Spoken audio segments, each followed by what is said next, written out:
Assalamualaikum warahmatullahi wabarakatuh. Perkenalkan, nama saya Elsa Sadiah dari mahasiswa Universitas Islam Al-Azhar. Di video kali ini saya akan menjelaskan rencana program sekolah yang saya buat, yaitu dengan judul Sajadah, satu juz dalam dada. Nah, mengapa saya mengambil judul ini? Karena menghafal Al-Quran itu tidak hanya menghafal lewat lisan, tetapi menghafal dengan cara dihayati. Jadi satu juz dalam dada ini cara menghafalnya itu bertahap, sedikit-sedikit tetapi kepegang. Jadi sedikit-sedikit tetapi hafalannya itu mungkin. Nah, selanjutnya untuk latar belakangnya, program Sajadah ini satu juz dalam dada dilatar belakangi oleh kebutuhan sekolah untuk memperkuat budaya literasi Al-Quran dan menumbuhkan kecintaan peserta didik terhadap Al-Quran.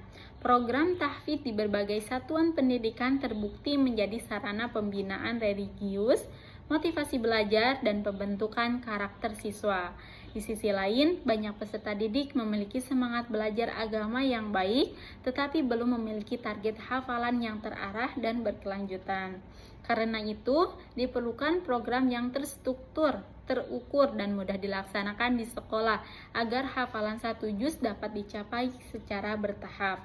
Dengan demikian, Sajadah diharapkan menjadi program unggulan sekolah untuk membentuk generasi yang cinta Al-Quran dan berakhlak mulia.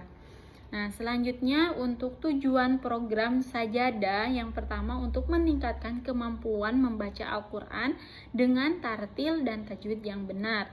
Dan yang kedua, menargetkan peserta didik mampu menghafal minimal satu juz secara bertahap. Dan tujuan yang ketiga untuk melatih kedisiplinan, konsistensi, dan tanggung jawab belajar siswa. Yang keempat, membentuk budaya sekolah yang religius melalui kegiatan tahfidz yang teratur. Dan yang terakhir, meningkatkan peran guru dan orang tua dalam mendampingi capaian hafalan siswa. Nah, selanjutnya untuk rencana programnya, yang pertama, adanya program ini khusus sekolah yang mondok, bukan sekolah yang formal. Nah, jadi saya mengadakan program ini khusus buat sekolah yang mondok, bukan sekolah yang formal. Khusus program tahfidz perempuan, jadi disendirikan. Ada khusus program tahfidz perempuan dan ada juga khusus program tahfidz laki-laki. Untuk sekarang masih program tahfidz perempuan. Nah, yang ketiga, bagi siswa yang minat menghafal saja, tidak diwajibkan semua ikut program tahfidz. Jadi semua yang sekolah di sini, yang sekolah tidak diwajibkan mengikuti program tahfidz, tetapi bagi siswa yang minat. Dan yang keempat, terbuka siswa MTS atau MA. Jadi program tahfidz ini tidak melihat umur. Jadi digabung antara MTS dan MA. Tidak melihat umur karena tahfidz itu melihat dari kemampuannya. Dan yang kelima, setoran tahfidz sesuai kelompok yang sudah ditentukan, ya jelas ya. Jadi nanti per halaqah, jadi per kelompok. Dan khusus yang wanita yang lagi uzur tetap setoran, tetapi setorannya itu murojaah, bukan menambah hafalan.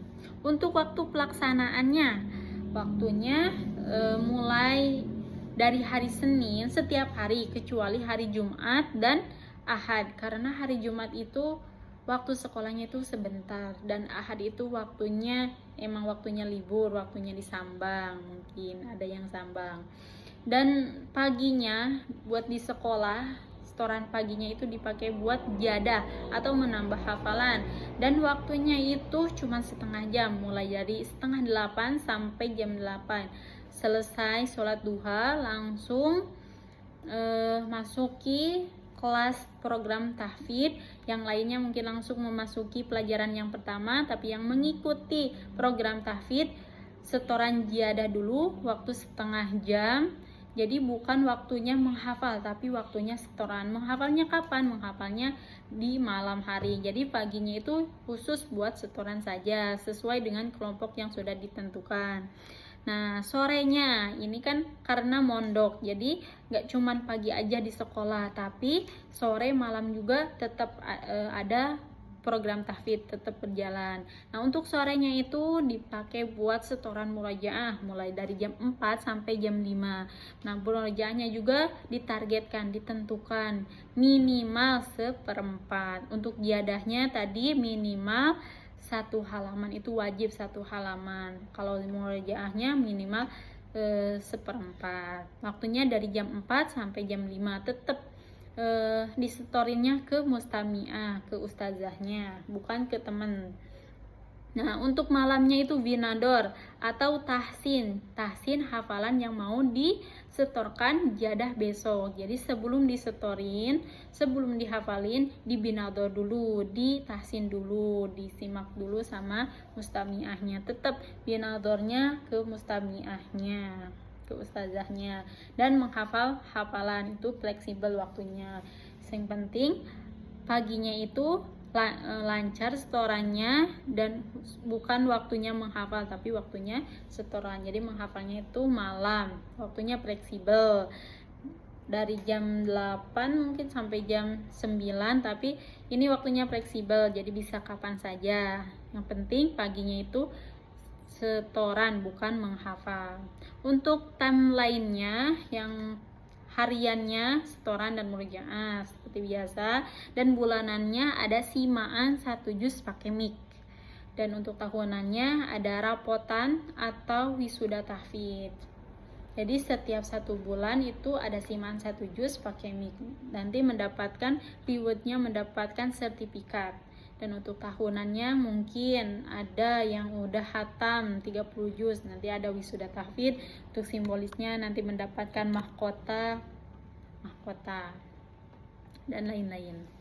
Untuk indikator keberhasilan, yang pertama, siswa mampu membaca Al-Quran dengan tartil, siswa menghafal minimal 1 juz sesuai target, hafalan siswa lancar, tidak banyak kesalahan, dan rutin di murojaah. Siswa menunjukkan kebiasaan religius yang lebih baik, program berjalan sesuai jadwal yang ditetapkan sekolah. Nah, melihat indikator keberhasilannya karena melihat siswanya membacanya itu tartil dan mencapai target, setiap setorannya tuh lancar, dan rutin, istiqomah menghafalnya tuh disiplin, cara setorannya juga. Jadi melihat indikator keberhasilannya tuh karena melihat siswanya mampu mencapai target gitu.